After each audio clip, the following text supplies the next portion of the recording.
PlayStation Drive is starting. While you wait, make sure to like the video, subscribe to the channel, and hit the bell icon on YouTube to be notified of future goodness. If you enjoy our show, we'd love it if you gave us a 5-star review or rating on your podcast service of choice. To continue the conversation, join the Carpool Gaming Discord, where you can find a wholesome community to have a chit-chat with. For some exclusive content, you can also support us on Patreon. And finally, don't forget to check out the Carpool Gaming website for an awesome range of merch. Links to all that and more are in the show notes, but without further ado, let's get revved up for the PlayStation Drive.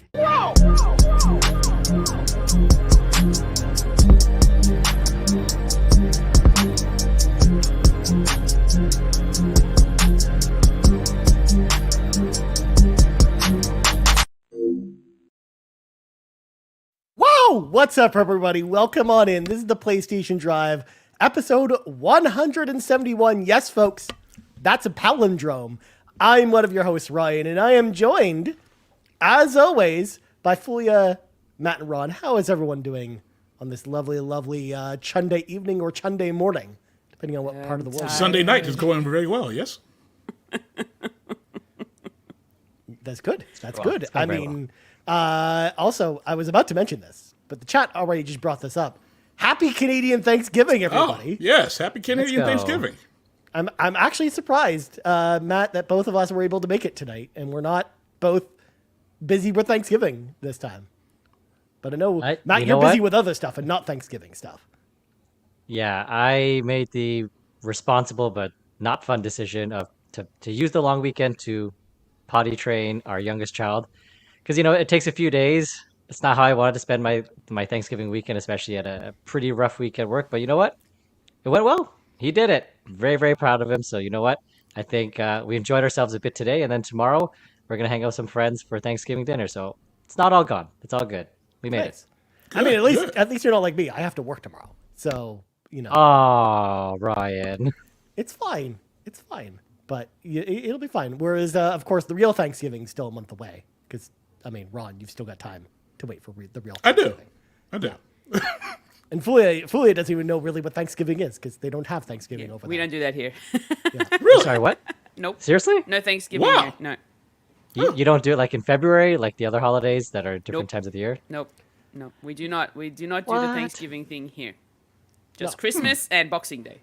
So not even St. Patrick's Day, because according to Sean, happy St. Patrick's Day, Fulia. Yeah, apparently it's St. Patrick's Day over in Auckland. It is not. Happy St. Patrick's Day, Fulia. It is not. I am not that far ahead. Far out. Well, I might as well just break out the counter already. Yep, there we go. Oh, God. Not even barely 3 minutes in it. Got a far out already. Yeah. That feels like that's record time on this show. It might be. It might be. It wasn't even us. Yeah, wasn't even us this time. Usually I get a shut up Ron before the 3 or 4 minutes is in. But it's been a couple weeks in a row, but Fulia has done a far out the last couple episodes. So this actually does not surprise me that much.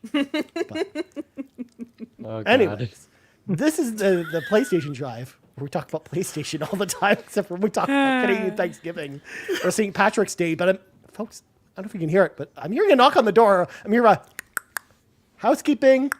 So folks at home, if you want to support the show, there's a number of ways you can do that. Number one, if you, of course, are watching on YouTube, Twitch, or all the other platforms, make sure to hit that subscribe button and let us know in the comments below what you think the perfect game length actually is. We would love to hear from you. And we've also got patreon.com/carpoolgaming, where we've got new patrons, starting with Toxic, who's coming in at the gold member tier. Hot Gamer Boy Summer, who joined the ad-free tier after checking out the trial, and TheDonRob, who is now in at the gold member tier. I also believe, as well, let me just go and quickly check my notes here. I believe we also have free patrons as well who jumped. We've got Hydroc Monkey, TJ, Josh Couture, and Super A Gaming 064, who all joined as free members this week on the Patreon. So shout out to everyone, of course, over on patreon.com/carpoolgaming. We've got a bunch of new content up there as well, starting with Garrett's Pants episode is out. It came out this morning, or a couple days ago if you're listening in the future on the free feeds. Make sure to go check it out there. Of course, we've got the Week of Fulia continues, of course, with the new episode of Campfire with Fulia, and the mini Indie Van palette episode on Reel is also with Fulia. So check out all that stuff over on the Patreon. And if you want to give it a try, of course, we got the 7-day free trial. You can try it out. You don't have to give us money. You just have to sign up. You get it for 7 days, and just try to go through all the content in 7 days. Yeah, don't sleep, don't eat, don't even bother using the bathroom, and you might get through 20% of it. Maybe. I was going to say, Ron, we've already calculated, because I did this for fun. As soon as the 7-day free trial came out, where I calculated it is actually physically impossible to listen to every single thing that's on the Patreon feed in 7 days. You physically can't do it. Unless you're a time master, like Kevin. What, and then stretch time? That's right. Yeah. Kevin he controls time. So if unless you can pause time like Kevin, it can happen. Yeah. Maybe. Also, Sean, you don't know what you've wrought here, because you said time zone humor is better than the weather. So let's talk about the weather. It's time to talk about the weather. I'm with Sean. Time zone humor is much better. No. Whoa. I don't think so. I like the weather. Weather's good. Right. Yes, let's go, Fulia. I'm so glad someone else here. She just wants to avoid everybody talking about Aussie is what that problem is. Here's the thing. It was a nice cloudy day today. It was 7 degrees outside. Not too cold. Not. I too tried, warm. Sean. I tried. I'm sorry. It is cloudy today, beautiful. but it's humid here. Yeah, It's I was going warm to enough say at humid there. it's going to be summer my soon gosh. for you. Yeah. This is week's wild. it's the first time that it's actually getting above 20 degrees Celsius. Y'all thought Australia was hot before, but it's soon going to be Australian summer. Where it's I even have a hotter. feeling I'm gonna be sweating my butt off this summer for sure. Spider season. It's spider season, y'all. It's over. Is it really? Is it Oh, now yeah. they come out? It's always spider season in I was Australia. just going to say, I thought it's all year round. I long? don't know what you're talking It's about. always spider season. It's always spider season. all year long. Leave the Oh, spiders God. out of the weather talk, Ron. But that's what Australia Stop is. it. Spider country. No. Is that what the Anyways. nickname is? Spider Country? Anyways, So Thank you. confused. this was Yeah, a Ryan. mistake. Let's just grab our 8-tracks, pop them in. It's time for the playlist. I can't even muster up the strength to do just the bit normally. So Ron, please save us and just tell us what you played this week, and not talking about spiders, please. Please.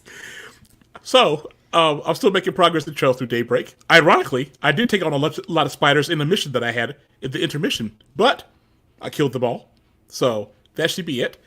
And got a surprise in the nice little twist in a side story that was interesting.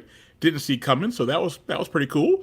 And like I said, still enjoying the game. The side missions in the world building just has a lot of side content going on with characters that are not the main cast, but they just have great little side storylines going on, and that's why I just enjoy talking to everybody.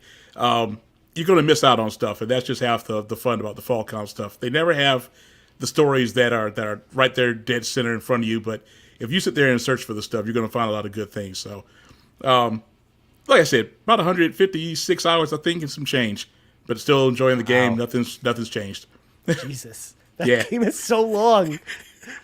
Like, how do you find time to play this game, Ron? Well, I could probably sit there and probably would have had it done by now, but I keep slacking off during the week. I keep getting caught up in catching up on TV and anime stuff, so I got to lock in a little bit more because Use 10 is not far off. I need to go ahead and finish Daybreak off. Nice. Well, speaking of anime, Ron, I'm glad you brought that up because this is my excuse to go outside the box a little bit. Is anyone else watching the Ranma 1/2 remake on Netflix? I heard it was out, but I have not watched it yet. Is it worth my it? God, it's so good! It's so good. I can't believe how good it is. I I'll of be course adding it to the love list. like Ranma 1/2 was just this really fun anime martial arts show from the 90s, of course, from the Inuyasha creator. And I like they kind of did like a remake of like her first manga, or say Atsura, which came out a few years ago, which was really good. So I had high hopes for it, and turns out they did a fantastic job with this one too. So people should come out and check it out. Like, there's lots of good anime this season between this and Dan Dan Dan. Like, that one's also good too. Like, there's Add that to the list. Thanks to you and Matt. Yep, good stuff out there. So, Matt, what have you been playing? Well, before I jump into what I've been playing, I do have a question for His Royal Bareness. Yeah. You didn't give us a progress update for the one and only Stardew Valley. I wanted you to paint us a picture. Oh, What I character can did you paint build? you a picture. What does your house look like? Please. Let's see. Let me imagine. May have Put me been in there. Tuesday. I think may have been Tuesday when I did actually find some time to play about an extra hour or so of Daybreak. I saw Stardew sitting there, and I was like, I don't need this distraction. Uninstall. And There it is. Oh my god. Uninstalled Stardew and Valley. There's the Stardew Valley community going boo How and it's- not Yes, really happy yes. about it. They Throw were so your excited tomatoes. for Ron Yeah, last throw your week. tomatoes. Throw a chair through the tables and all that stuff. Do what you got to do. Your running mate's You're going to gonna- be so unhappy. You were gonna be a potato farmer. That was the dream. Hey, It was right you know, there. I own it. I can always come back to another time, but you know what? I don't need that distraction right now. I have things I got to get done. Daybreak has to happen. Ease 10 is right there. Maybe next year. Maybe. All right. Matt, I'm starting to feel like a good idea for Extra Life might be to have a stretch goal where if we raise a certain amount of money, Ron actually has to play Stardew Valley. You know what? That'll like get people it. to download it. Yeah. don't they? Do that. Make it a stretch goal. It's for All the right. kids. Yeah. Flip it. Yeah. Yeah. I'm not going back out on right. it. Make it a stretch goal. Just making sure it's a stretch goal. It's not like $15. No. $17 it Don't is. pull a fast one on me. $17 it is. Oh, well, we've met it already, Ron. Looks like you're playing. Nope. It's going to have to be a real stretch goal. I like it. I like Not it. going to okie doke me. That's not happening. No, we won't do that to you. But yes, what have I been playing this week? I'm still playing Crisis Core Final Fantasy VII Reunion, and you know, there was a day or two where I was like, I might drop this game, and just because I've mentioned this in the past, like the story is still going over my head. It's just, yeah, it's a bit out there, but I stuck with it, and then something finally clicked, and it was I think I'm in chapter 7, and I started visiting places that you see in Remake and in Rebirth, and I was like trying to imagine, like, because this came out before Rebirth did, right? And well, It sure technically did. this It came out came before out on the Remake. PSP. This came out before Remake, so I'm trying to imagine if I played this on the PSP after the OG, this would have blown my mind away to see these environments in this beautiful landscape, right? Because this would be for Remake, and I was like, this is really special because honestly, the PS5 version of Crisis Core, it looks really good, and it looks almost not, I wouldn't say identical, but fairly similar to the environments that you see in Remake and Rebirth, and it just brought me back to that environment. They got the music in there, and then, you know, I've said this in the past, I don't like Cloud from Final Fantasy VII. He is a whiner and a Mr. Grumpy Pants all the time. And he doesn't appreciate all the people that are swooning over him. Like, it's just so annoying. Zach is very likable. He's very, very charming. He has a sense of humor. And he's really nice to Aerith. Like, I think there's this one part where she asks for help with something, and he does the required task. I don't want to go into details. I don't want to spoil it. She asks him to do something, he does it, and then she's like, actually, I need more. And then he's like, well, how many more things do you need? And she's like, 25. And he goes with it. He doesn't complain. He doesn't say no. He rolls with it. Whereas if you know it's Cloud, you know exactly what he'd say. Like, oh, why do I need to do this? And he would just rely on his good looks to get by with it. Like, it's just disgusting. But yeah, Zach is he's really charming. Like, I actually can see why he's so important to Final Fantasy VII, the lore. And again, just seeing his relationship forming with Cloud and with Sephiroth, like, it's really filling in the gaps that at least I missed out from Remake and playing the OG really, really quickly on like poor XP mode. So yeah, I'm all in. Like, and I don't know how to say this. Like, I'm even thinking about revisiting Rebirth just because it's really gotten me back into it. Like, the music, wow. the lore. Yeah, I'm very shocked myself. I'm like, maybe I do want to try the platinum one more time in a few months. But like, it's really turned things around where it's like, It'll be 2025 before it jumps back into that. But you have all these probably other will be. games that you have to buy and play. What do you have time for Rebirth? I'm really enjoying the environment and the music. Like, it's pulling me back in, and it's funny how the universe works, right? Like, I was very turned off with it, and then all of a sudden, this little teeny tiny game called Crisis Core from the PSP is just it's got the charm. That's what I can say. Because it does take some time to get to the characters that we know from Final Fantasy VII. Because like you're learning about a lot of other characters and soldiers that you just don't really care about in the first half of the story. So then when you get to like right. the second half of the story, I definitely understand what you mean about where it like kind of goes to a new level or switches on in a different way, right? Like where you start getting the tie-ins and answers that you've kind of been looking for with that game. because like the original story for that game like, is kind of just okay until you get to some of that later stuff. And also too, like some of that stuff between Cloud and Zack, you might not have known it from the original game because a lot of that stuff plays out in optional cutscenes that I talked about with Garrett on the RPG Cave yesterday, because we did an entire episode about Final Fantasy VII over there and talked about that a little bit, where like some of that stuff with Zack and Cloud, you could have just totally skipped over it and not even known it was there, right? So, and Crisis Core did a good job of really filling those gaps. And yeah, you brought up a good point about that game being, pretty nice to look at, because again, like, you have to remember the OG Final Fantasy VII was out, and then we had nothing Final Fantasy VII related until Crisis Core actually came out, because Crisis Core actually came out, I think, the same year as Advent Children did. That sounds right. Yeah, because they both came out around the same time, because there was a big marketing push for the PSP. Because it was a PSP only game, and then they were trying to use Advent Children as a way to sell UMDs for the PSP. Essentially, it was like a PSP exclusive movie that then you could buy on DVD later. Essentially, so it's really interesting to hear you talk about that and mention that, Matt, because that's interesting. It's working. It's pulling me back in. Ron, did you play it on PSP, or you missed that one? I did not, because I did not have a PSP, so. Okay. Yeah, and you couldn't even play it on Vita as well, because it never was a digital only game, or never a digital game, so you couldn't buy it on the Vita store either. It was PSP only. Like you had to have the UMD to play it. Well, I'm glad it's now available on PS5, Switch, Xbox. No, right? Yep, it is on available Xbox, on Switch. Oh, okay. Is it? It's on Switch and Xbox. I know. Yeah. Look at that. Nice. You also tried Citizen Zero. It's Citizen Sleeper again, right? It did not. On the dock. Oh. I don't know what kind of tomfoolery is happening in our docks. Hold on. I might need to call Herman Hulse, because someone caused some forgery on my PlayStation or on our docks, because no, I did not play Citizen Sleeper right, because I already played it correctly the first time. I thought you were going to sit there and go back and play it correctly. That's my bad. I thought we had a conversation about that. I was mistaken. You were talking to your other best friend, Ron. Wasn't me. I don't do that with Citizen Sleeper. Well, wow. Yeah. All right, Fuya, what'd you play? Please save us.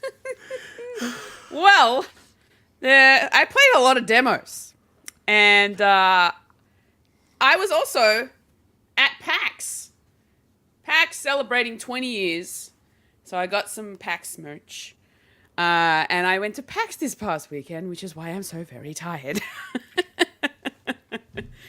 So let me start off with the stuff that the demos that I played before I got to PAX. I actually played some demos beforehand. And one of them is a Melbourne-made game by the name of Cyber Paradise, and I will show you what it looks like. It's actually really cool. I really enjoyed playing through this particular little game. It's got 2D graphics, and it actually is a bit of a story about a dog that had passed away, and you're in this dystopian world, and you have to bring, and the dog's name is Minnie, you have to bring Minnie back to virtual life. So not back to life, but virtual life through finding memories. And yeah, it's really cute. It's a roguelite. So this is my first time playing a roguelite. And it's because you're going around and there's story. When you unlock memories, there's stories behind, Minnie the dog. And yeah, it's just really heartwarming, and the roguelite elements of the game is what really had me curious a little bit, I suppose. Because you get to pick weapons, and then you go around finding these like booster cards, and those cards actually help you, defeat enemies a little bit. And not only that, but it also gives you other sort of opportunities to cause damage and increase damage. And the more cards you collect, it sort of stacks and it continues on. So it's a really interesting sort of gameplay that I didn't expect to enjoy. So I actually kind of like this. But it's also just like the story of the dog, and the fact that you have a little dog with you along with your while you're playing through these through these levels. When you pet the dog, it actually helps to parry when you're fighting in fights. Like you get doggy love parry. It's really cute, and so I really enjoyed the gameplay of this. It's still in development at the moment, but Cyber Paradise is going to be on Steam. So if you want to check out the demo, it is available right now. So go check it out. It is a very cute and heartwarming story. Yes. Since you're getting into roguelikes, does this mean that you'll be playing Hades soon? Really? I'm not sure. Like, I've seen what Hades looks like, and it looks like, in terms of the style, it looks really cool. I'm just not sure that I'm really into it. Like, this specific game that I've tried, it's different. It's side-scrolly. I know Hades is more of a top-down, kind of an open-worldy kind of look to it. I don't know. Like, whether if I enjoy playing through this game, maybe I might. I don't know. I still have Cult of the Lamb that I need to play. That's still like sitting in my backlog. I do want to play Cult of the Lamb, and I know that one's also a roguelite. So I don't know. Maybe. Who knows? Okay. You never know. I might get around to it, but yeah, maybe not this year. But yeah, maybe in the future it might happen. I don't mind trying different genres where I can. Just don't give me horror. I can't do horror. No horror for me. I have so many horror picks for you, Fulia. No, I was about to say, between Ryan and Mesh, you got the right crowd. I don't need it.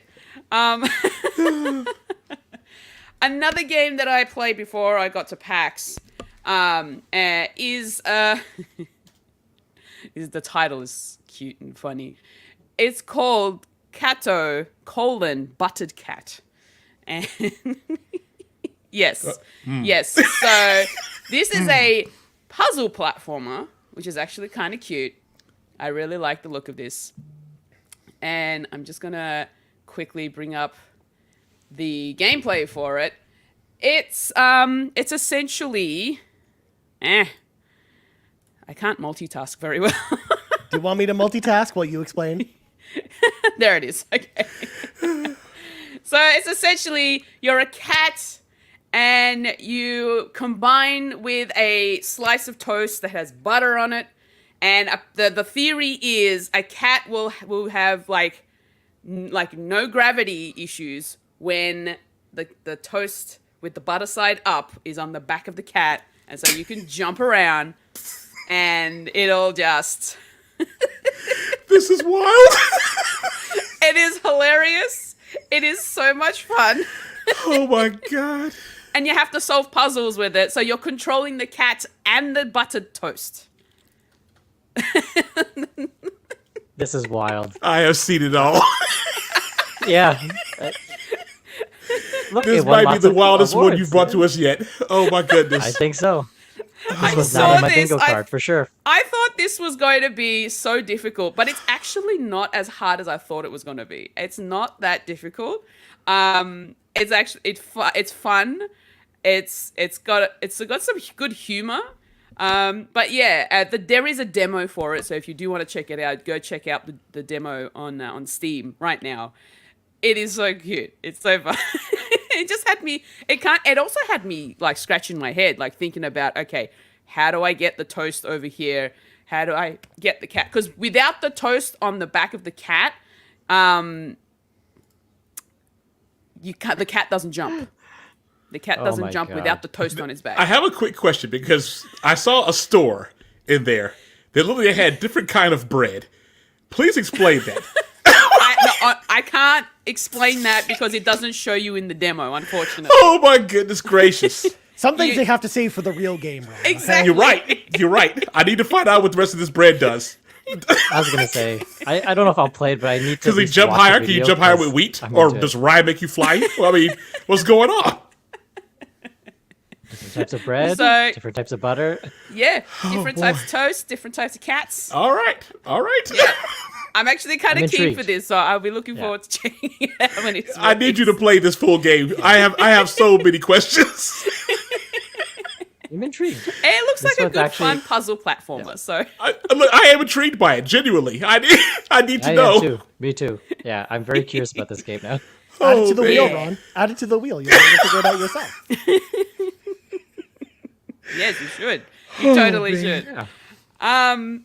Now, getting into my PAX gaming. Now, there was a lot of indie games developers that were there showcasing all of their games there, including a lot of Australian indie developers, which is amazing. We also had our Kiwi neighbors there as well. So they had games from New Zealand had set up their indie games, which has been really cool. I didn't get to try too many of them, but I did try some. And one of them is for a game called The Rewinder 2. And The Rewinder 2 is very... What's the word I'm looking... It's a story. It's based on ancient Chinese mythology. And it's kind of like you're in kind of like a hell sort of area. And so you're just sort of walking around. It's very story rich. I think it's an RPG, and it's got some really nice pixel graphics to it as well. And they had these little acrylic standee characters that if you played the game, they'd give you, an opportunity to take home a couple of them. And it's really nice art. It's very cool. And I really love the story of it. It's actually pretty cool too. So I'm really looking forward to checking that out when that's released. Apparently they're going to have a demo available for Steam Next Fest, which is coming up or probably starting soon. So definitely keep an eye out for the Rewinder 2. I think there's a first one, so this might be the sequel to that, but I never knew about the first one, so when I came across number 2. So that's one to definitely keep an eye out for. Another one is a game called Peje, and that is it's a very Australian, with Australian voice acting as well. Very Australian, very cartoony 2D graphics, and essentially the main protagonist has locked herself out of her apartment, and you have to find a way to get back in. So it's a bit of a puzzle game, but kind of like you're sort of walking around, talking to people, going up and down through the apartment building and going out into the street and all that sort of stuff, trying to get things to help you to get back in to find a way to get back into your apartment. But yeah, so that one actually was pretty cool. It's got some really good Aussie humor in there. So if you're keen to check that out, please do. Another one that I played was for a game called The Last Werewolf. Now, The Last Werewolf is essentially an interactive visual novel, and the art style is all in black and white, which is really cool.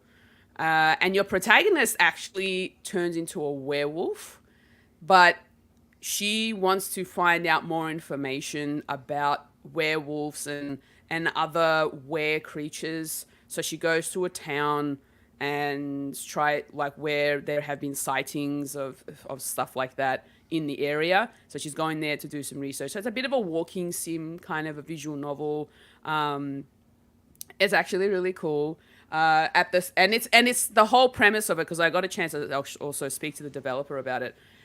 The whole premise of it is that it's a whole like bipolar disorder sort of a narrative, like what it's like to have bipolar, which was really interesting. And I came across quite a few games at PAX that were really highlighting and spotlighting mental health in their games, which has been really amazing to see, because I really love that they're trying to, raise awareness for all these different types of things.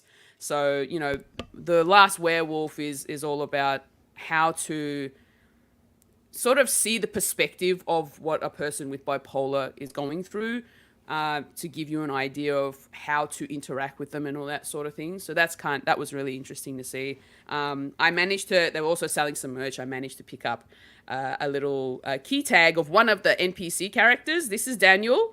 He is a librarian who is very much interested in all of that kind of research into where creatures and all that sort of stuff. So he does a lot of that kind of thing. So The Last Werewolf, definitely go check it out. There is a demo available for that on Steam, and it's very cool. I really enjoyed playing that.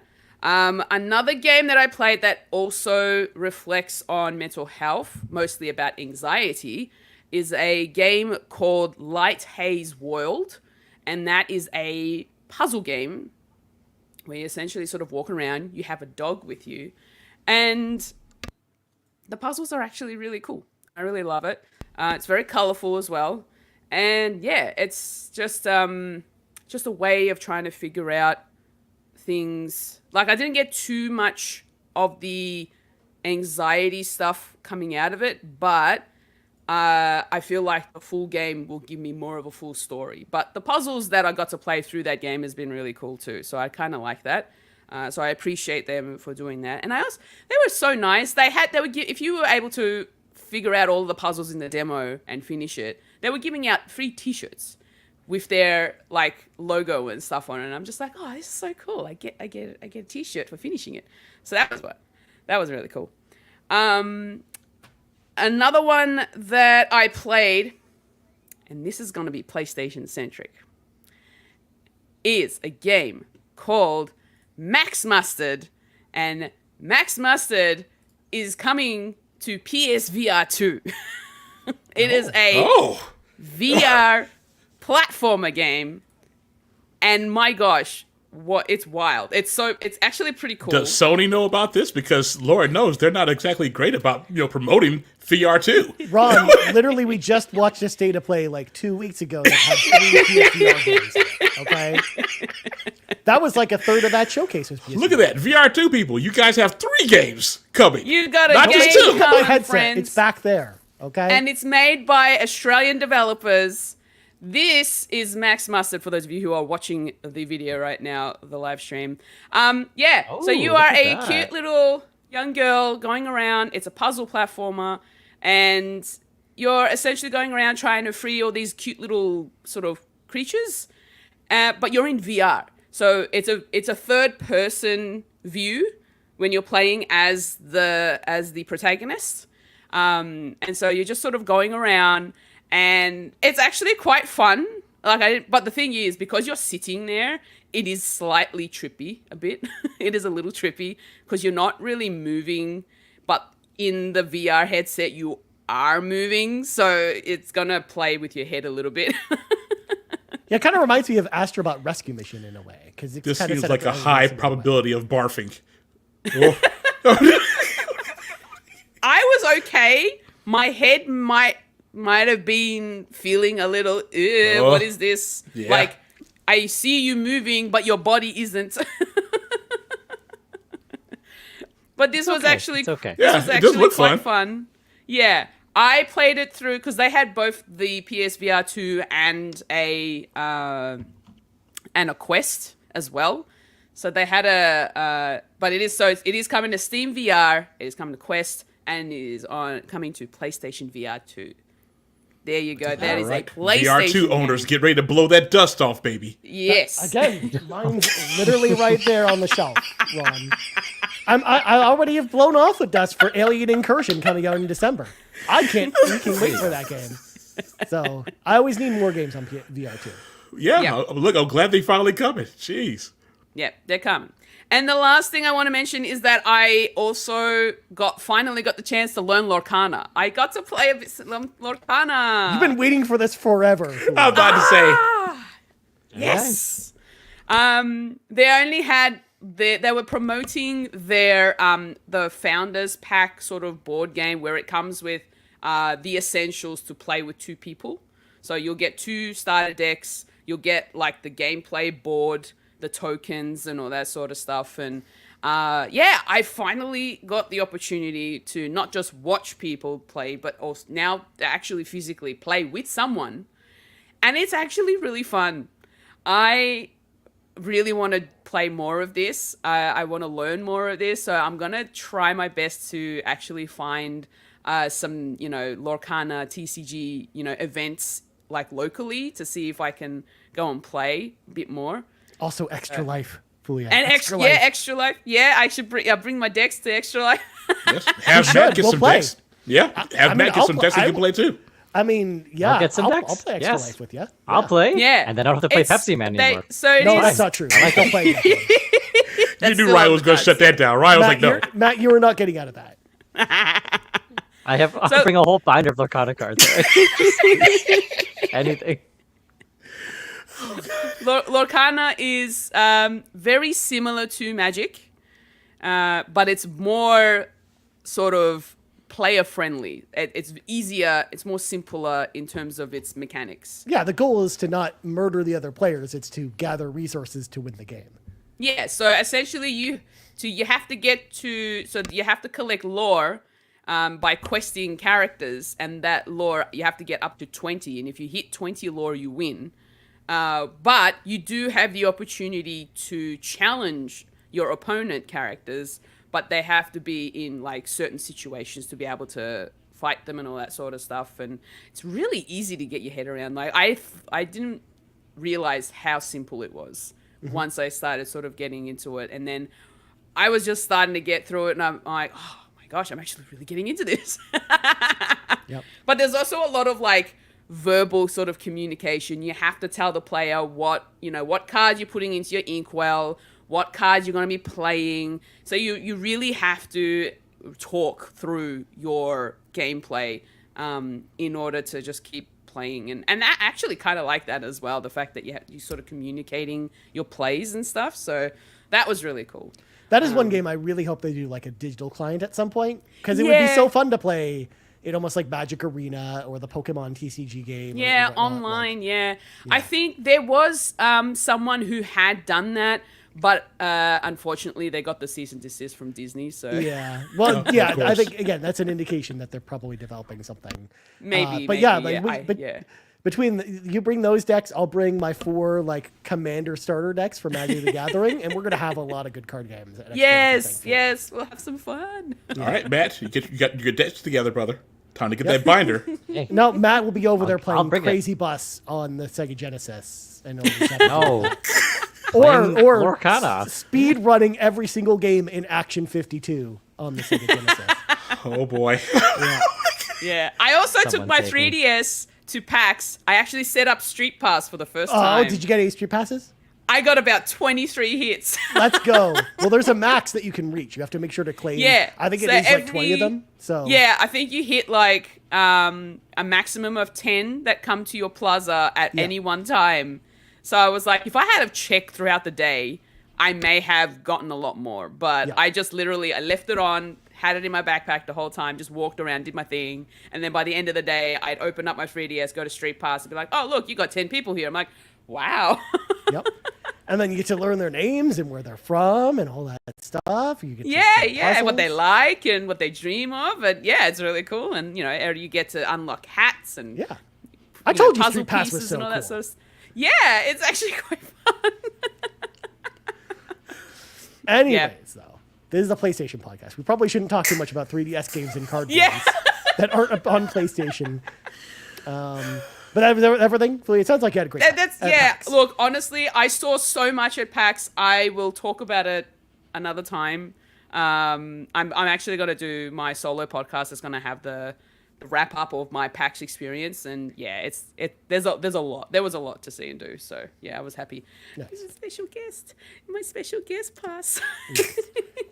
I mean, Skycatcher comes in and says tangents are cool. So they are exactly. That counts too. Oh, I forgot to mention, it's literally sitting right here. I won an Xbox controller, limited edition. Thanks to... How dare you? How dare you bring that up? An Xbox controller on PlayStation Drive. Of course. I won it through a giveaway through Clever Gear and Govee. Thanks to these guys. They were giving away a limited edition and controller every hour, and there was only 30 of these. And I got number 22 out of 30, and it looks insanely cool. It's hand-painted, but look how cool that is. I was going to say, I don't think that's like a normal It does look I nice, think it's though. actually like a super limited edition one. Yeah. Very nice controller. It's literally... like So you you can got 22 see out of 30. You can actually see the paint off of it. Like, they literally painted onto the covers of this controller. Like that's how limited edition it is. And there you go, number 22 out of 30. That's Boom. so cool. Fancy. Yeah. Sorry, PlayStation. They weren't giving away PlayStation gear over there, unfortunately. But yeah, Xbox controller. Hey, I'll take it. Nice.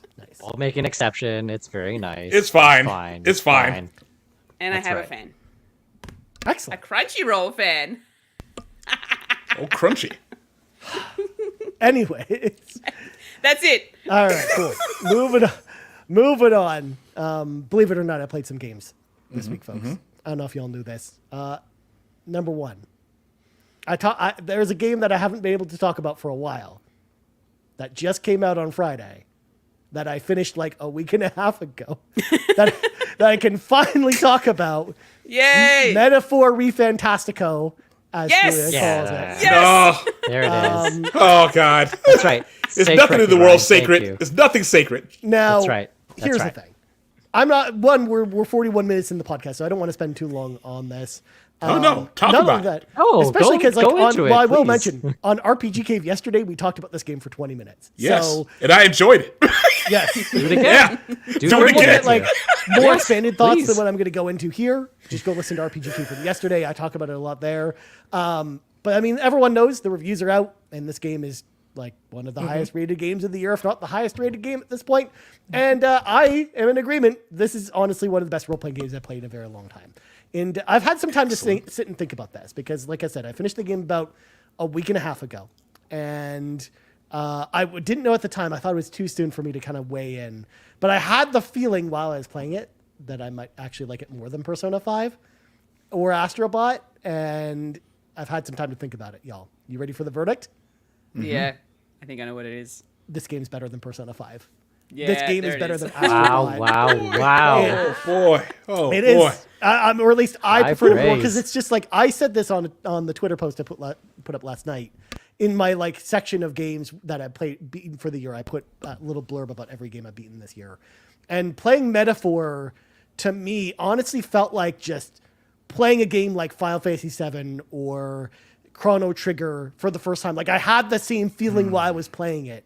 That just was Wow. this unshakable feeling that like I was playing a really like a true classic of a game, like a game that I am going to be thinking about for a very long time after I finish it. I love this game to pieces. I think it's incredible. I think it's a fantastic evolution of the Persona formula because even though people describe it as Persona but fantasy, it's really more than that in a lot of ways. It's almost like a fusion of Shin Megami Tensei and Persona in like more of the meeting in the middle of the two in an interesting way. But instead of collecting demons, you've got these archetypes for your different characters, and you can fully customize your party how you want to, and you unlock all these different archetypes as you go through the story. And it also encourages you to then meet up with your different confidant characters to then learn new archetypes to then get your party to become even more powerful in the way that they share abilities between all the different archetypes is so cool. The way that they included the open world combat with the action stuff, I think was one of the best changes they ever made to this formula. Because a lot of times when you play Persona and you get to the points where you need to grind for experience, like maybe you're not far enough leveled for the current objective that you're doing, you'd go into Mementos and then you'd do all these meaningless battles, or they would feel meaningless at the time, and it would just take forever. Whereas in this game, you just run around the open map and then you just beat down the lower level enemies and don't even have to go into the battle with them. And it just made the pace of the game just so much more quicker. Like it just felt like I was getting in the story moments just so much more quicker. And the story is one of the best things about the game. Like the voice acting, where the story goes, and the really unique kind of mythology they have along with it. Like, dude, like this game is incredible. It's a modern masterpiece of role-playing games. If you like JRPGs at all, Oh my god! at all, you have to play this game. Yes. You have to. Yeah, Ryan. Preach on Also, it. Sheesh. also, I felt like it was the perfect length too, because when you compare it to something like I was a little bit worried when they came out before the game came out and mentioned, hey, it's going to be like 100 hours, 12 hours game. My final runtime, maxing out all the confidants, doing all the side dungeons, doing all the side quests, maxing out the royal virtues, which are kind of like your individual character stats, 58 hours and 44 minutes. is what my final Let's runtime go. Okay. That's what I'd like to hear. And That I mean sounds was like doable. and I was and at that point, like there were only one or two small things I missed because I didn't, have 100% guide at the time, of course, to optimally do each individual day. But like the thing is also like with this game, the individual days, because it's got like the calendar system like Persona does, where each day you have a day, something you can do it in the day and something you can do at night. But if you go into a dungeon, it takes up the whole day. But I never felt like any day was wasted in a way, because like sometimes in Persona, you'd have to level up a social link. And if you didn't pick like the right choice for like when you're talking to a confidant, it would almost like you'd then have to go visit them again and then kind of have like a meaningless conversation with them and basically feel like your day is wasted at that point. Whereas it just, it feels like there's no wasted moments in this game because your confidants, you only have to visit them 8 times to fully max them out. You don't have to worry about dialogue choices. And the dialogue choices that you have there give you extra in-game currency. So like there's a motivation for getting them correct, but it's not like you don't have to do it if you don't have to min-max everything to get what you want out of this game. And I'm so excited to go back and do another run because I want to get the platinum trophy equivalent, because I did play it on Xbox, admittedly. But I do want to get like the 1,000 gamer score. How dare you? I know. I knew it. I know. I really wanted to play it on PlayStation. But I mean, I'm tempted, Ron. I'm tempted to just buy it on PlayStation and then do it again there because I liked this game that much. This is something great. Metaphor ReFantazio. I mean, everyone's already talking about it. For me personally, it's surpassed Astrobot for me for my personal game of the year. And I would be very surprised if anything topped it, because it's honestly, I think it's going to enter, like, by the time the year's over, I'm still kind of ruminating on this, but I think it's going to enter the pantheon of my like favorite 30 games of all time. Oh, I like this. Wow. Game. Yeah. Oh my gosh. Well, Ron, Fuya, when are we playing this? Because we're missing out, clearly. I told you, I'm going to make a second wheel, man. I'm going to make a second wheel for all the blockbusters, and I'm just going to have to alternate turns. Second wheel. I got to. 2 wheels. Just pick the game you want to play. You don't need another wheel. Just pick the game you want to play. Choose your own destiny. I told you. I don't have 4 games on my backlog like you. I have 106. I need the wheel to choose, but not this one. I think I'm going to have to bump this ahead. It's got to be up there, Ron. I mean, it's, again, if y'all like Persona at all, like this. I love Persona. I love Persona. Persona. Yes. And the fact too that, like I said, it didn't overstay its welcome. It was so fast paced. Like, this is a game like most normal people will probably get through this in maximum 70 hours, I think. So, yeah, very, very cool. I like that. Well, I like it. Speaking of games I really like, I finished Silent Hill 2 Remake as well. And I gotta say, excellent. Dude, this game was so awesome too. I couldn't believe how good of a job Bloober Team did with this game.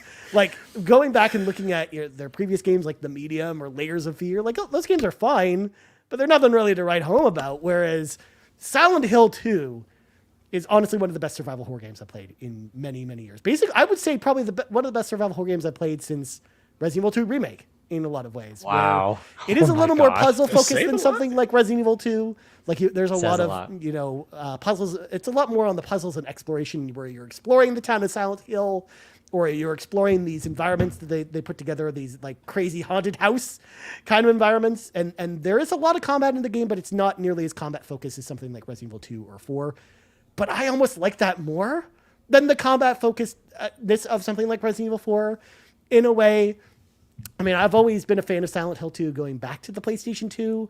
And this, like, Bloober Team knocked it out of the park with this one. Like, I raved about it on last week's episode, how I really enjoyed it. And I finished it last night. I rolled credits, and I just could not believe how much I enjoyed it. Like, how good of a job they did with everything, like, looking back to the PlayStation 1 version. They also added a bunch of new stuff to this game, too. So if you've played the original game, there's a lot of new stuff to explore as well. Like, it's double the length of the original game. So there's a lot of new stuff here too as well. And it doesn't feel like it's wasteful or anything like that. Like, it feels kind of like what with Resident Evil 2 and 4, the stuff that they added helped add to the experience instead of feeling like filler content. And that's kind of how I felt about this experience too. So I definitely put it up there with Resident Evil 2 and 4 and 3 as like some of the best survival horror games out there.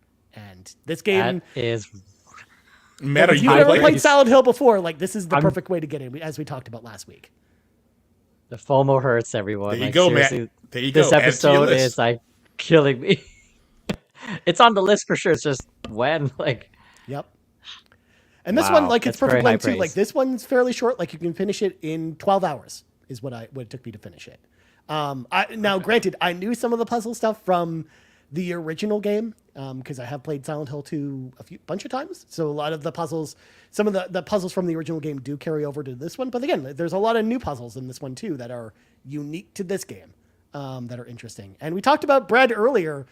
There's a trophy that's called It's Bread that if you interact with a piece of bread on the shelf, it'll say it's bread on the screen, and then it'll give you a trophy saying it's bread. Just throwing it like up it. there. Like how, Easy trophy. There you go. how can you not? How could you not go with a game that gives you a trophy for it's bread? Because We got bread trophies and bread cats. What is going on in this show? I mean, between that and just the funny thing they did, because there was a remake, not a remake, a HD re-release of Silent Hill 2 on the PS3. That was terrible. And all the signs, they did them in Comic Sans for some reason. So there's an area in the Silent Hill Ranch that had a sign in the HD remaster in Comic Sans. And if you clip out of the environment like a speedrunner would and go into the Silent Hill Ranch, there's a sign on the ground that's in Comic Sans that reads Silent Hill Ranch is like a play. Like they get it. Like they understand the fan base and why they hated that re-release. So they do little things like that where there are references to other like Silent Hill stuff, like Silent Hill lore stuff. There's actually references to the Silent Hill movie in this as well. So if you've seen the Silent Hill movies, it's actually really interesting. So The devs know what they're doing. that's what I mean. Yeah, like you could tell that Bloober team made this game with love, and that's what the things that I really appreciated with it. That's good. So I trust them with whatever is next for Silent Hill, whether they do, another remake, maybe they remake 3 or 4, or honestly, I just kind of want to see them do their own original Silent Hill game. I think that'd be really cool. But That's what I was going to ask you. Do you want them to remake more, or do you want them to do a new entry in the series? I kind of actually want them to go back and remake the first one at this point, like, because more than enough times passed. We had Silent Hill Shattered Memories on the PS2 and the Wii, of all places, where Didn't know that. it was a retelling of the first game. But that game has been out of print for many, many years, and they've never done a re-release of that game. So it's actually very expensive on eBay. In fact, all the old Silent Hill games are very expensive because other than Silent Hill 4, they've never gotten a proper re-release. Like my copy of Silent Hill 2 or Silent Hill 3 on PS2 is like worth $300 right now because there isn't really a good re-release of that. So what I almost want Konami to do is I want them to do what they did with Metal Gear Solid. Maybe they do like a collection of Silent Hill games instead of doing like remakes for all these games, and then have Bloober Team make like the next big Silent Hill game is kind of what I want them to do. Although we do know that Silent Hill F is coming. That's like the game from the creators of the Higurashi anime. And I think that game is going to be really interesting. I think that game is supposed to come out in 2026 at this point. So I know that they're kind of next on the docket after Bloober Team. But I kind of want to see Bloober Team do like a new Silent Hill game. I think they've earned it at this point, but we'll find out. Very nice. All right. And then last game I wanted to touch on because it's in the title of this episode.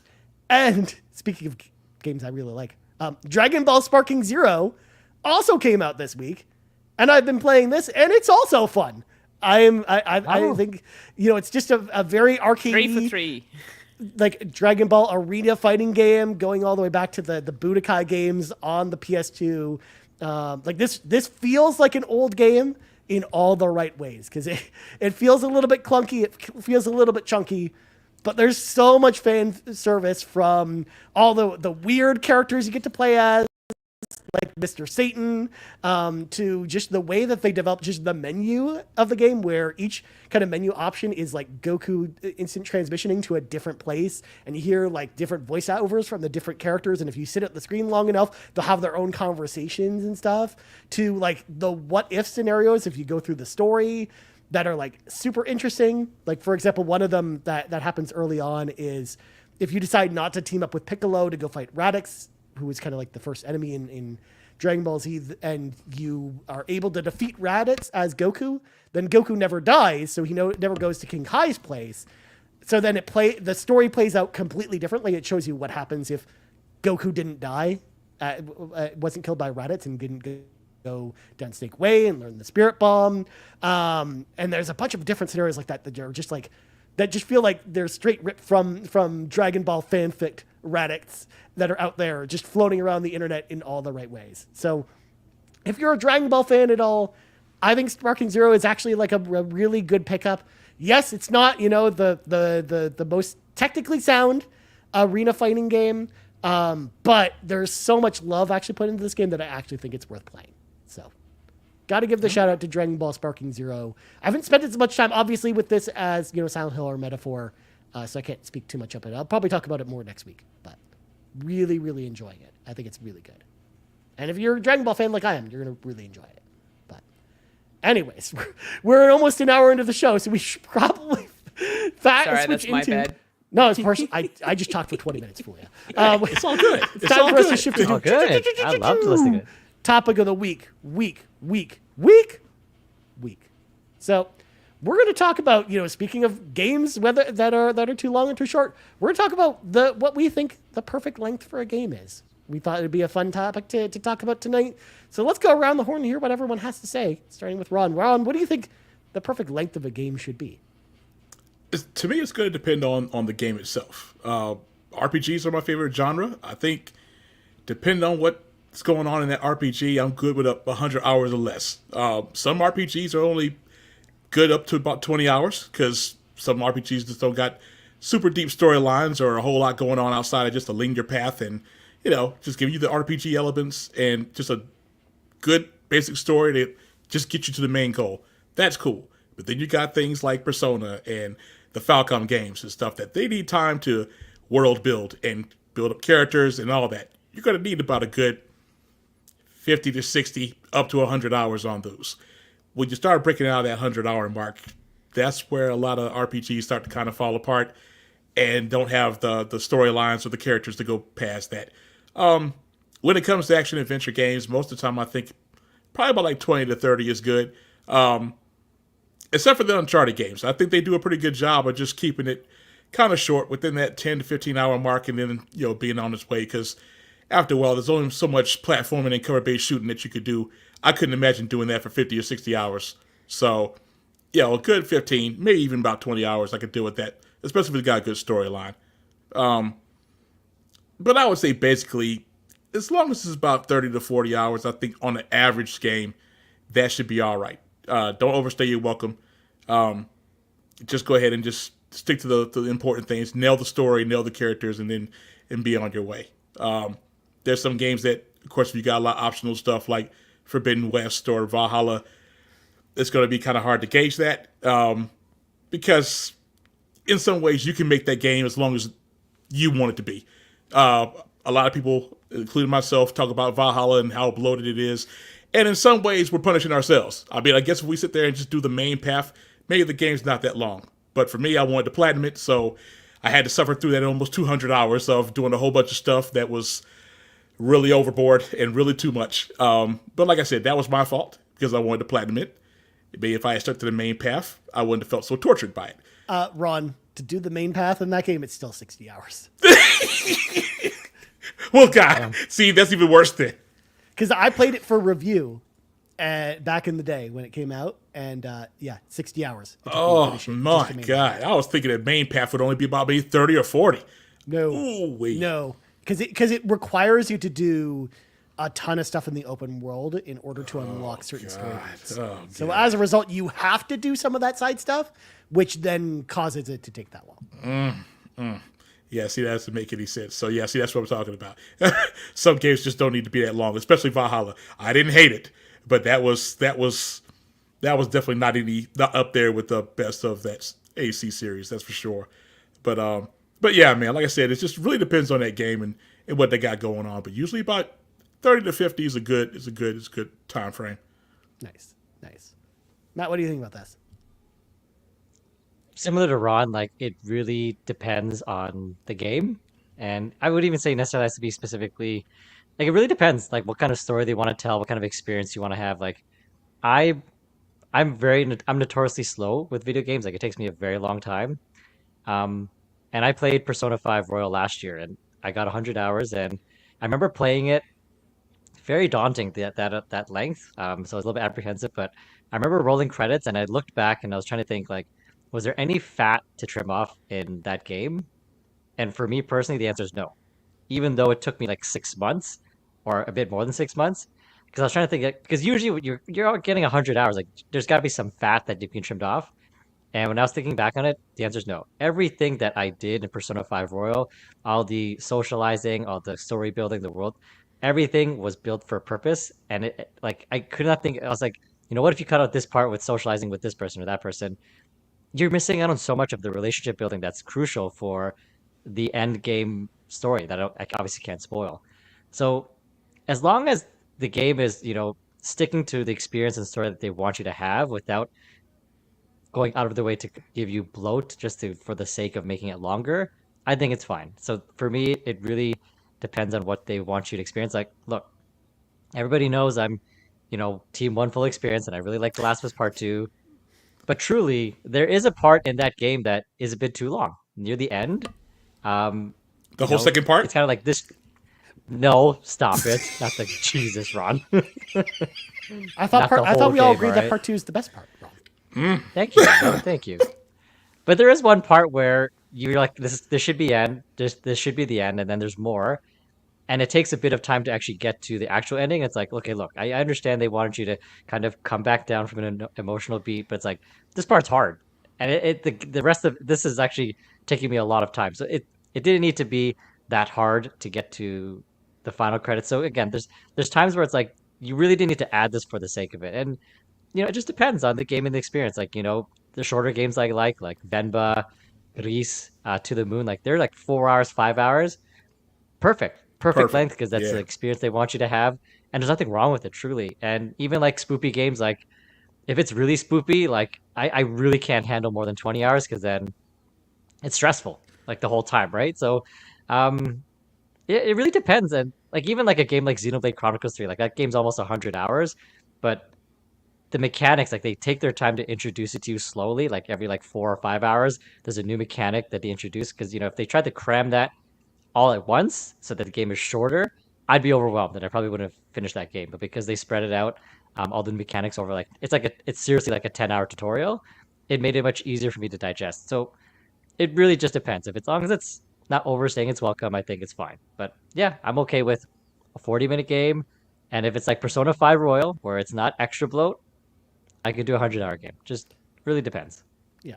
But even something like Persona 5, I will argue that one of the reasons that I actually liked Metaphor more was like, there were a lot of great moments in Persona 5 Royal, but I almost felt like there were certain moments as well in Persona 5 that almost felt like bloat. Like when you look back on that game, or when I look back on that game, I see that there are certain parts that, could have gone a little faster, or they just they lingered too much on certain things, or God forbid, like some of those palaces do not need to be that long, and it just feels like you're like that like I remember like famously like Haru, the palace that you meet Haru for the first time, like her palace just goes on. That was a long one, yeah, and on, and I'm just like, come on, just get to the.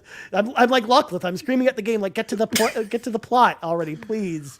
Like that's kind of how I felt about that game a little bit. So like I've kind of softened on that a little bit, because you're right, like Matt, I kind of felt the same way about Persona 5 when I first played it, but now that I've played something like Metaphor, where that does so much of a better job of creating like a tighter experience, I almost look back on something like Persona 5 and like, and I wonder, does that game needs to be 125 hours, especially the Royal Edition, which adds even more stuff to it, where it's like it's all cool, but it's like, do I really need all this stuff? Like that's kind of how I feel about it a little bit looking back on it. I really need to play Metaphor. Like you're setting the bar really high. Like I feel like I'm missing. I'm trying out not as a to, JRPG but like it's hard for me not to be hard. It's okay. So I haven't seen anybody say anything bad about it. All the people I talked to, right? Nobody said the game of the year. Bad. I'm just like, geez, yeah, man. Right. Masterpiece, modern classic. This is high praise here, friends. This might be one of those times at the Game Awards or like at other Game of the Year showcases where like a game like Persona 5, like not many, press people might have gotten a chance to play, so maybe they might not have been able to vote for it. Whereas this is one of those years where I'm like, I think Atlas might actually do it this time and get there with this game. Oh man, let's do it. Let's go. But nice. Well, Fulia, what do you think about this topic? Because I know you play a lot of shorter games, so I'm curious to know what you think about this. Yeah, so personally, I prefer to have shorter game experiences just because my attention span's like, it's not great when it comes to games. And especially if I'm playing something that's going to go for longer than, I don't know, maybe 15, 20 hours. I know in that instance, immediately my brain's going to be like, oh, I'm not going to be playing this like in one sort of like, not necessarily one sitting, but more so like in a small stretch of time, like within a week or something. I'm not that type of person. I jump around a lot from game to game because, my attention span, it just doesn't seem to want to stick to the one thing for too long. So for me, my perfect gameplay, like my game length for me is probably going to be like, it has to be under 20 hours mostly. In like, especially with a lot of the indie games that I play, a lot of those are less than 10 hours, maybe less than even 5. So, so for me, it's one of those type of things. Can I play it in one session? Cool. Let me do it in one sitting.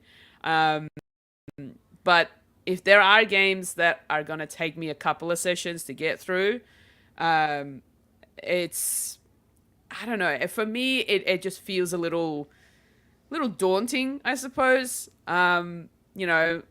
Case in point, God of War is taking a long time for me.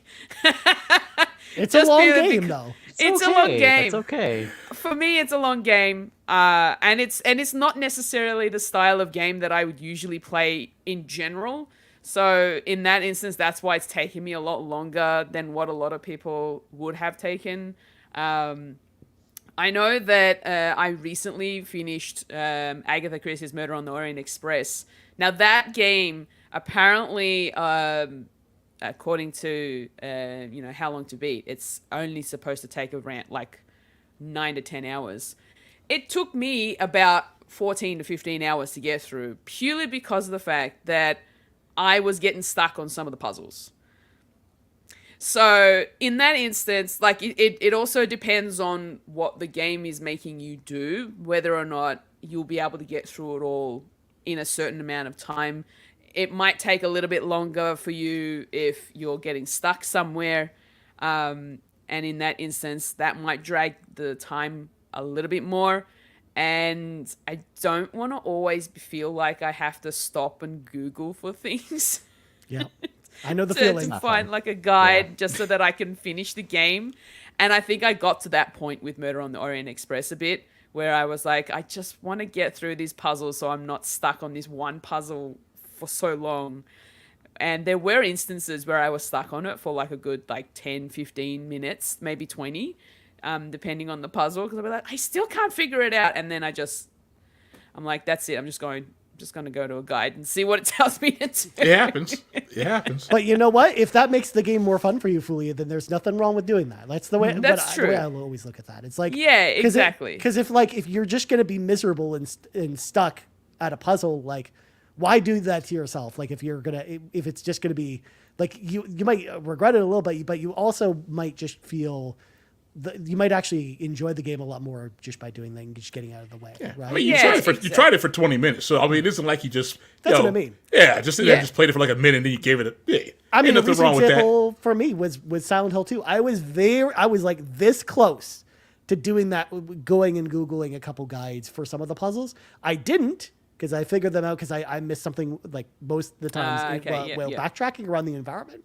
But I get like that sometimes too. And some games I will actually go and do that because I know that it's more fun for me just skipping through the puzzle with a guide than it is for me to stare at a puzzle for 20 minutes and then not be able to figure it out. Yeah, thank goodness for guys. I mean, Rhyme, I was like that in Rhyme. I'm not a puzzle game guy like that.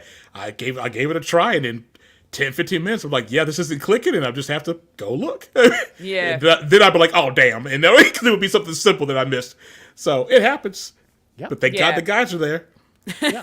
Or you just need, as Jan pointed out, you need Atreus to just be around all the time and just tell you the answer after 30 seconds. And you don't get it. Oh God, I can't stand that. There are some characters that will do that. Like, let me tell you for you. Aloy does that too in Forbidden West. I can't stand it. Yeah, there are games out there where if you don't get it after a certain amount of time, it will like sort of hint you in towards what you need to do, or even just give you the answer, be like, hey, you need to do this to continue.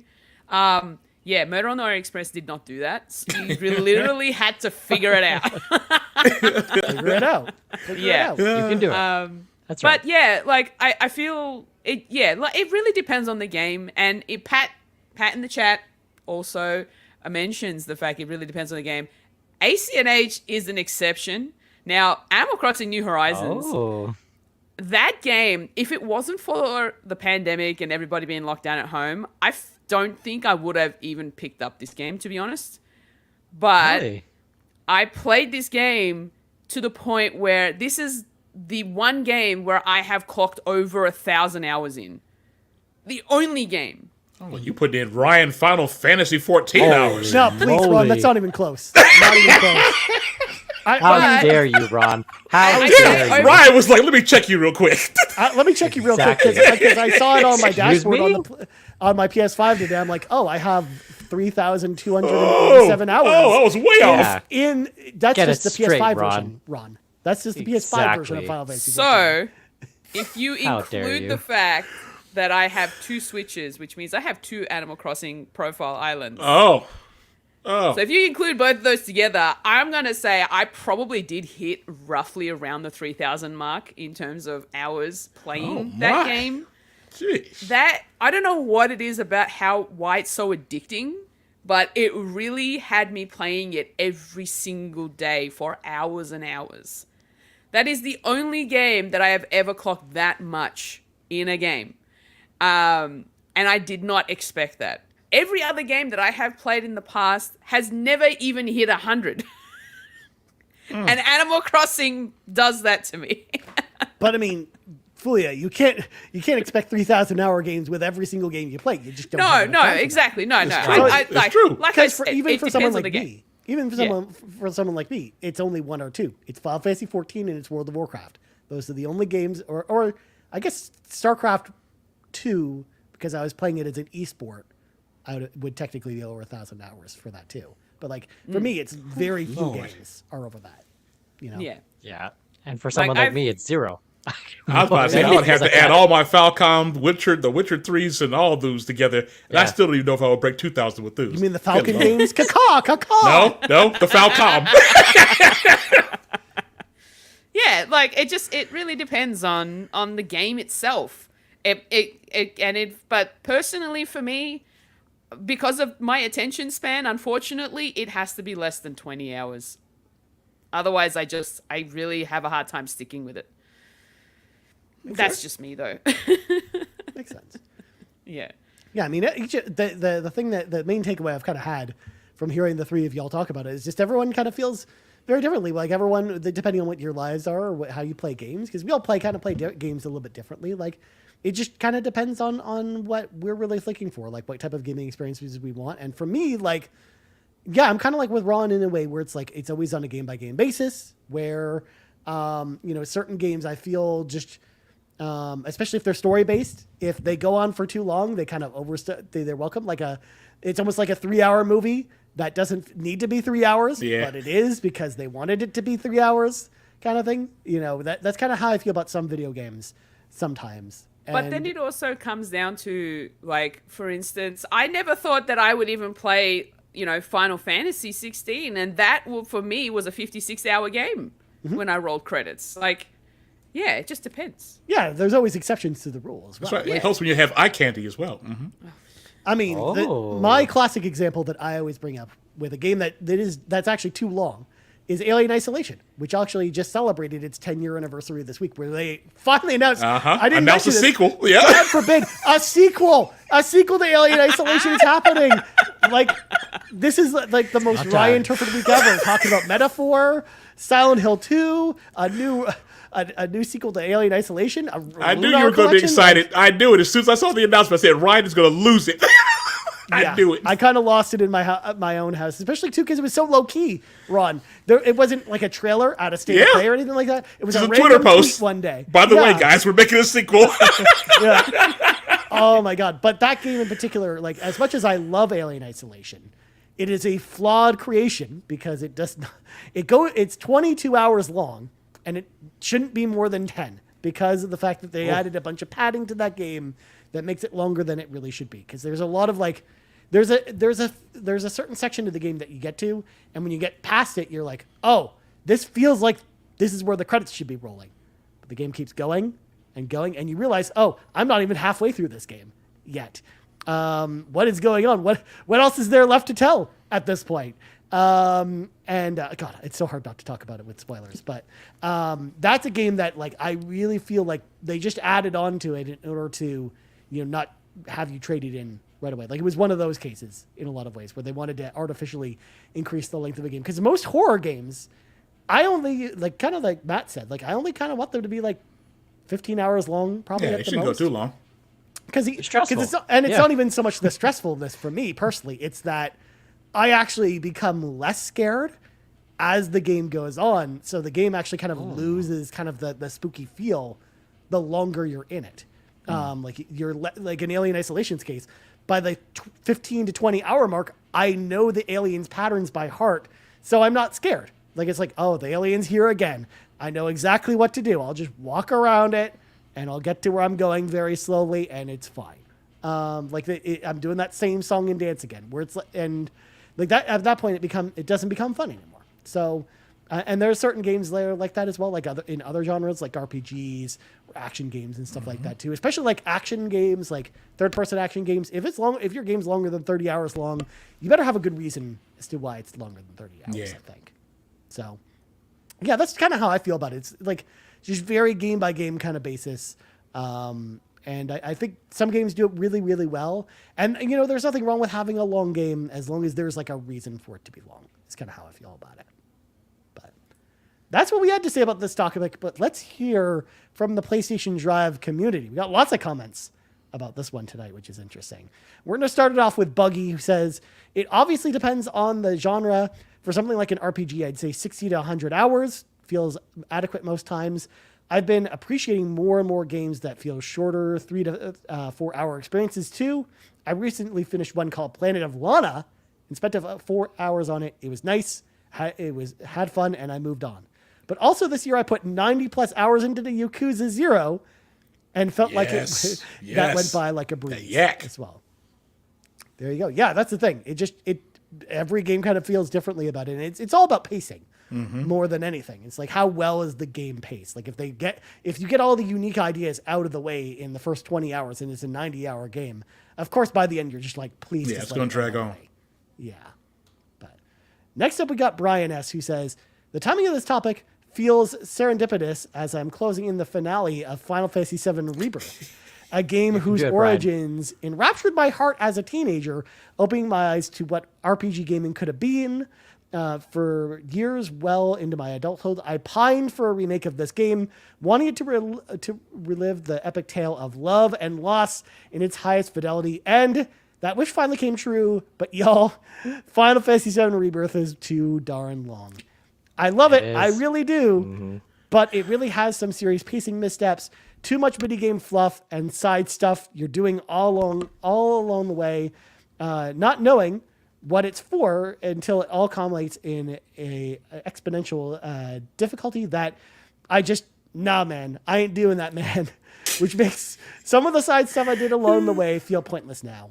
At around 180 hours playtime now, I'm looking forward to finishing it today. Right. He in Falcom territory. Good Lord. And seeing the epic ending. And whatever part 3 drops, I will secure a deluxe edition pre-order. I just hope that one is shorter. Yeah. Please make it shorter. That's a universal complaint I've heard about the game. Hours? Yep. It's nothing. And he's not going for the platinum. Insane. He's not even going for the platinum. Yeah. I asked him. He's that's not going RPG for the life. 180. It's fine. That's nothing. It's RPG life. It's fine. 180 hours. Not true. That's a walk in the park. I played this game for true. 70 hours to get to the end, and I was like, even that was too long. Even that was too long. It outstayed its welcome very quickly. Even though I liked all the big story moments. It's just everything else in between. It's what killed it for me. Feel you, Brian. We feel you. We know. Yeah. Keep going, Brian. You're almost over with. Push on through it. Yeah, just finish it. I will tell you, the ending is worth it. The getting to the end of that game is definitely worth it. It's just, yeah, it's tough because that game was like in my top contender for game of the year basically until I played Metaphor and Astrobot, and I'm just and it just really playing those two games in particular back to back really just showed me like the flaws in that game and in so much more of a glaring light where it just feels like it's almost like Valhalla. Your Valhalla description, Ron, where it just goes on way too long. Yeah, man. Just Yeah. Next up, we got the Captain, who says, "This is a difficult one. I don't feel there is a perfect game length, as it all depends on what type of game it is. Horror games tend to benefit from being shorter, so you're not overexposed to the scares and become comfortable with the surroundings, whereas an RPG, it is all about losing yourself in the world, talking to all the NPCs, and searching every inch of the map. You can always make games shorter or longer yourself by not doing side missions or changing the difficulty. That's the Kevin Ainsworth method. He didn't say this. I said this, of course. The main thing for me is that all the content is fun and the game loops do not become tedious. Games adding unnecessary bloat just to make sure the game is a certain length is my biggest gaming pet peeve. Yeah. Final Fantasy Rebirth is the biggest sinner for this I have ever played. Having said all that, 34.6 hours is the perfect game length. I love Captain so much. Specificity of that. Love it. Yeah, he started off saying there was no perfect lift and then ends it with the perfect lift. He hits you with Captain. Captain is great. He is great, man. Yeah. Again, another one. Yeah. Matt bringing up Final Fantasy VII Rebirth. It's true. It's all true. Honestly, because that's the thing. If that was such a tighter experience, I that would have been no question Game of the Year territory. But I don't even know if it's going to get nominated for Game of the Year this year at a bunch of places. Oh, not with everything else that's come out after, since it's come out. It's going to be a rough go for it. We still don't know how Dragon Age is going to turn out. That's what I mean. Like, yeah, man. It's going to be it might be a tight race. Yeah. If Dragon Age has the potential to be as good as the previews say it is, like, it's going to be rough out there for this year. Well, especially for RPG fans. Like, God forbid, like, we're swimming. Yeah, it's going to be a bloodbath this year. That's for sure. All right. Yon32 says, the length should be dependent on the story they are trying to sell. My 2 cents. Short and sweet. Yeah, and John's right. Yeah. It works. Final Fantasy VIII is life. Final Fantasy VIII is love says, I think this question can have a whole bunch of correct answers depending on the genre of game, or if you're Ron, your opinions tend to be wrong. For example, his disdain for a certain masterpiece. Yeah. That's I'm the end of the sorry, question. Dave. Final Fantasy VIII is cheeks. I'm sorry. How do you know he was referring to that masterpiece? He was talking about it. He was talking about it. There's no other masterpiece he talks about besides that one. I mean, Yon32 says it's not Fantastico. Damn. I think he was referring to the Rebirth question. No, he was talking about Final Fantasy VIII as well. No, he's definitely. Final Fantasy VIII. We don't know. I felt it was appropriate to throw in here, despite the fact that I know what he was talking about, which was 7 Rebirth. Still love you though, Dave. You're my guy. We love. I don't know, Dave. I thought for a second you were going to be like, oh, Ron's opinion on World of Warcraft, because Dave also likes World of Warcraft a lot too. So I've never played it. I have a lot of friends who play it. I mean, hey, I can't speak on that one. Only MMO I've played is Final Fantasy 14, and I enjoyed it. Dave had a cool stream the other day. He was streaming his raid night for Final Fantasy. Yeah, I look every now and then. I jump in there and support him. Yeah. Well, next up, we got Solo, who says, I'd say the perfect length for the game is 30 to 40 hours for the main story. I find for me that allows enough time for all the character development and for the 3 acts to occur in the storyboard and not overstates welcome. Side quests galore can be there to add more time to a game for those going for the plat, but if your game is super short, don't convey that by making the plat finish every difficulty level. Don't take any hit the whole gameplay or finish during the limited time frame. I'm actually glad that Silent Hill with the trophy list for that game, there's not a one where you have to go through the game without getting hit. So I'm so glad they didn't add that. There is one for you can't use guns. You can only use melee weapons. And that's going to be tough to do. But like, you can put it on the easiest difficulty and don't have to worry about. You can get hit all you want if you want to, and it's fine. There you go. But yeah, that's it. Yeah, and Solo actually brings up a good point here because I like the idea where it's like, having a game have like a mainline path that you can go down that's short, but then offering other stuff in the world if you want to experience more. Yeah. I think that's always like a good approach to these types of things. As long as the side story stuff means something. Witcher 3 really kind of threw everything off and started making whack side storylines. If you got them, I don't want to bother with them. It has to have something, some kind of meaning to it. My favorite, Ron, I don't know if you played Assassin's Creed Odyssey, but in Assassin's Creed Odyssey, there are infinite side quests in that game because they have an AI generator for side quests. I ignored through so much. so when you finish every single side quest in the game that they wrote themselves, it will then automatically generate side quests infinitely for you. Yep. I did not bother with those. So it's like, nope. That would make me very upset. I would not. It'll go on forever. It'll give you gear and equipment that you have surpassed 20 hours in. Yeah. Oh my God. So insulting. Don't do that. Yeah. Don't do that. It's meaningless side quest? How dare they? But again, they're optional. How dare they? That's also, they are optional. You have to remember, Matt, this is what happens. Like, those only come up if you beat the over 100 side quests that are already in the game made by the developers. So when you beat those, then it unlocks the. That's why Odyssey was like a 200-hour game. Yeah, oh my exactly. God. Well, if you want to get the platinum. If you want to get the platinum. Even though I didn't feel that was as bad compared to Valhalla, though. Yeah. That's one of those games, Ron, where I have the 1,000 gamer score and the platinum trophy. Oh, so you played it twice. So madman. I could have did that. No way, Ryan. I freaking love that game. It's so Cassandra's great, though. I mean, Cassandra is great. She's a great character. She is. She's so much cooler than Alexios, please. Yes. Thank you. Yeah, agreed. Next up, we got Skycatcher, who says, action, adventure, and visual novels should be about 20 to 30 hours, 40 to 50 hours at the most for RPGs. Platformers should be about 6 to 8 hours. Beat 'em up and run and guns, and shmups should be about 45 minutes to 2 hours. I like this, again, more specificity here. I think these are good ideas. Yeah. Mm-hmm. I love too including beat 'em ups and running guns, because those should be like super short. Like you can get them in a day kind of thing. Or like go back over here and play some Pac-Man. Like play this Pac-Man. Very, very short experience, but fun. Like that's what you do. And of course, now we got our other questions that are outside this topic, starting with Cwaggy, who says, "It is I, the Cwaggy, king of the Xenobabes." I mean, not if Ron has anything to say about it, as per the 2 podcasts ago. The true king. Please believe him. That's what he says. Please believe me.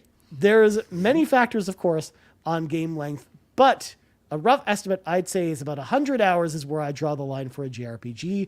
Probably only 30 to 40 for an adventure game. Basically, take out all the fluff. If you can make your game a solid 45 hours instead of a bloated 130 hours, then give me the shorter experience.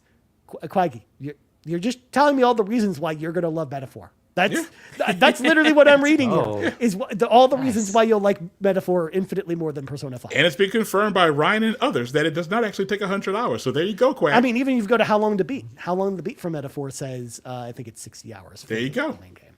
So very nice. Yeah, I'm not off bait. But anyways, to Quaggy's question for the show. What are your thoughts about the recent database updates on Steam for our favorite little grape? Is Concord coming back from the dead? So for folks that don't know, who have missed out on this story, ever since the delisting of Concord, there have been many, many patches for Concord on Steam. Like the developers are still going in and patching this game a whole lot. So do we think the game is coming back? And I think, before I get to y'all, yes, I think Concord's coming back as a free-to-play game. Yep, I mean, I was about to say the same. They wouldn't be updating the game in this way if it wasn't being at least primed for some kind of return. Agreed. They might as well try something. I mean, you spend all that money on it, might as well give it another chance. Yeah. You never know. People may actually play it this time. Yeah, and at least the people who enjoyed it might go back to it. Now, bringing in a new crowd, maybe, but yeah, Lockliff and John and all those who enjoyed it, they might go back to it and give it another shot. Yeah. I mean, I was going to say, we had the whole carpool community was very excited. They were enjoying it. So we were like one of the only communities on the internet that was excited for Concord. And we were. Yeah, I think people will come back for Concord. Yeah. We'll see. It'll be an interesting scenario because like when Concord was like free to play with the open beta, like there weren't many people playing that. So maybe that's a sign that maybe people won't play it even if it's free to play. But I don't know. You got to at least try something. Yeah, you might as well try it. Yeah. Cool. All right. Final question of the week comes to us from Kiku, who says, I don't generally mind if a game is longer as long as there's a reason for it and it's not just a bunch of bloat. I especially hate mini games being shoved into everything to make a game way longer than needs to be. I mean, even OG Final Fantasy VII, because like that's something Garrett and I talked about on RPG Cave this week, where he couldn't believe Garrett was not pleased. The snowboarding mini game from Final Fantasy VII was a thing, and that was the thing. For my question for the show, how do you feel about the time constraints in video games? Like complete the battle in X turns or do a thing in a certain amount of in-game days? I'm not really a fan. Let me do things at my own pace. Yeah, like I don't always love it, but I don't know. There's something about like the calendar system in Persona or Metaphor that I really enjoy. Like I like that, how it wants you to kind of plan out your day and kind of be mindful of like the time passing throughout the world. Like I think that's an interesting mechanic, but like timed boss battles and stuff like that, or timed encounters, that's just something I've never really enjoyed. But I'm curious to know what you'll think about this. I'm not a fan of time limits. I mean, I'll give a pass to Persona. Like you said, the calendar system, I'll give a pass to those. But for the most part, if, you give me a time frame, if you got a certain amount of days before the end of the game, no matter what you've done, like the old, like Fallout original games, I don't want to bother with those. Or God, the most classic example, Majora's Mask. You got to do everything before the world explodes tomorrow. Yeah, and I don't know how I made it through that one, because thinking about it now, I'm like, I should have never been able to even bother with that game back when I was younger, but I beat it. But yeah, I'm just not a fan of them. I prefer to just take my time with games. I don't really like to rush or feel like a time constraint to it. Falcom was guilty of having a few boss battles where they, get it done in this amount of time, but I never really feel like it's a tight constraint. They make it where like you can get it done. I think it's just there kind of to build stress a little bit. Yeah. But yeah, it's nothing I don't think it's going to be like, okay, I'm going to drop the game after this because it's too hard kind of thing. But yeah, I'm just not a fan. I prefer to kind of just go at my own pace and do my own thing. But there are exceptions to the rule. I give Persona a pass for it because I enjoy the Persona games so much. No, the bigger annoyance is, again, going back to the Final Fantasy VII example, when you fight Emerald Weapon in the original Final Fantasy. Yeah, you got your countdown. 7, yeah. There's a countdown, a 20-minute countdown where you have to finish that boss. Mm-hmm. And that boss has like 15 million hit points, so it takes forever to kill him. So, yeah. But Matt or Fuya, what do you think about this question? I'm with you, Ron, Ryan. Like Persona, I think they implemented the time constraint. It's not even a constraint, just like a system. I thought it was well. Like I feel like you had enough time to explore mementos, socialize with who you want to. But obviously, if it's like, here's all the free time, well, guess what? 100 hours becomes 500 hours because it's like long as socialize with everybody. Talk to everyone. I'm gonna romance everybody. Yep, and then spend time with everyone. Exactly. So I think in that case, the calendar system was done with a good purpose, so that it focuses you on who you're gonna romance, who you're gonna build up your relationships with. So I feel like it worked in that sense. And generally, yeah, I can't stand it when there's like a time limit of boss battles, but I know I'm in the minority here. I actually don't mind like speed runs, especially for platinum trophies. Like I actually liked it, especially for Resident Evil games. I think some of them, I have to go back and check, but there's some of them where to get like an S tier, you have to get under a certain amount of time and like how many hits you can take. I actually don't mind because then it obviously pushes me to play the game very differently. But again, that's optional. It's not like you have to beat the game under 3 hours to roll credits. So I don't mind if it's an optional thing. If you're sick like me and you want to try it, then go ahead. If you want to get the credits, no. Take your time and, pace yourself. Yeah. I'm not a huge fan of time constraints myself. I mean, there are games that I have played that have time constraints in it. I know that Spiritfarer is a little bit like that, where you have to do certain things in certain days with the spirits. There's, an indie game that I was playing on PC called Diluvian Winds, where that is more of a kind of like a management simulation game, but you have a certain you'll have like a time frame of when there's going to be like a storm coming, so you have to make sure you prepare for it before that day comes. But you can end the day when you want to end the day, so that kind of makes it a little bit better in that sort of sense. So you can still do it kind of in your own pace as long as everything's sort of done. But it also progresses the day depending on the certain tasks that you do. So yeah, like, I'm not a huge fan of having them. Like everyone else, I'd rather just take my time and go at my own pace to get things done. But when there are games that have time constraints, you need to do this in this amount of seconds, like, you know, speedrunning games and stuff like that, I don't really play them very much. So that doesn't really pertain to me as much. So yeah, like, I think I prefer to just take my time, and I'm a slow gamer anyway, so I don't know whether, you know, doing... That's the thing, though, that I'm glad that Astrobot doesn't have those time constraints. Oh, but we are getting the speed running level soon, though, Fulia.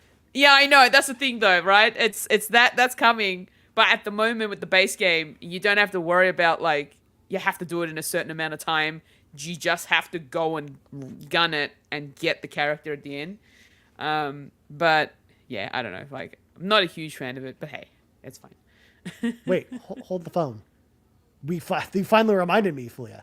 You didn't mention Astrobot at all this week. What happened to the platinum run for Astrobot? I haven't played any PlayStation games this past week. I've been busy. I've been busy. I'm trying to gear up for my trip. I know. I'm trying to organize myself. I still felt like I needed to bring it up, but, you know. It's all right. How? It's okay. It's all right. Is Maybe it? next year. Maybe next year. Maybe next year. Next year? No, it's got to be done this year. That is my time constraint to myself personally. Maybe I'm next gonna year. finish it. Maybe next year. Wow. Just saying. No, No. All right. Oh my god. So, it's gonna be done this year. Kiku chimes in, who wrote in this question, and says, I don't plan it my day in real life most times. I don't want to do it in a video game either. Understandable. That's a fair point. Yeah, it is. That's a fair point. Yeah, Kiku. I appreciate that. It's true. Yeah.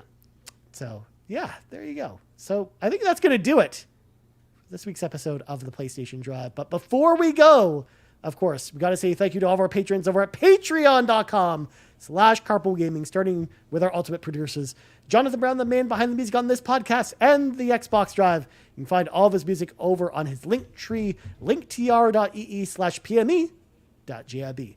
Cwagmire, who humbly reminds you that the best babes are in fact Xenobabes, and TechMike, who says, whether you're Kevesi or a Agnian, you're a Xenobabe at heart. Huge thank you once again to all of our ultimate producers for supporting us, and make sure to, of course, go and support them because they're really awesome, and the links can always be found in the description of our podcast for all their stuff. Our platinum producers, Smokin Joe, Solo, The Captain, and Tim Paullin, and our gold members, Adam K, Anna, Awesome Dave 1337, BobLoblaw, Brad Moore, Brian Reese, Cecily Carrozza, Dan and Luma, Dannohh, Drellesh, Emily O'Kelly, Hoppel, Jan32, Ligerwoods 330, OldMrFrump, Patrice Mallette, Peje, Shane Erickson, TheDonRob, and the Jiggy Collector, and Toxic. Huge thank you once again to all of our patrons over at patreon.com/carpoolgaming. If you want to hop in the car with us, head on over, choose the tier that's right for you. And now Ron Plugs go. Savoy Prime on PlayStation, Xbox, Backlogged, True Trophies, PSN Profiles, and Savoy_Prime on Twitter. Matt, where can people find you? You can find me as Nagachaka in the Carpool Gaming Discord and on Twitter. And Fulia? You can find me on Twitch and YouTube at Foolish Fuji. You can also find me on Instagram and X at Foolish Fuji. And, of course, for all that and more, you can head over to foolishfuji.card.co. Card. 2 R's. And as for me, you can find myself gearing up for Pepsi Man in 2.5 weeks, y'all. Let's go. But you can also find me over on Twitter, aka X, at Ryan Turfer. You also find us on X at Carpool Gaming. Right here, youtube.com/carpoolgaming, twitch.tv/carpoolgaming live, and of course, podcast services around the globe. So, for Fulia, Matt, and Ryan, I'm Ryan. This has been the PlayStation Drive episode 171, and that's a palindrome, folks. And also, 29 more episodes until 200, y'all. And we're out. Adios, friends. Bye. Thanks for checking out this week's episode of the PlayStation Drive. Now, before you drive off, please make sure to like and subscribe on YouTube and follow us at Carpool Gaming on socials. Don't forget to check out our awesome merch on carpoolgaming.com, and you can also support the show on Patreon at patreon.com/carpoolgaming, where you'll unlock all kinds of exclusive content. Links to everything are in the description.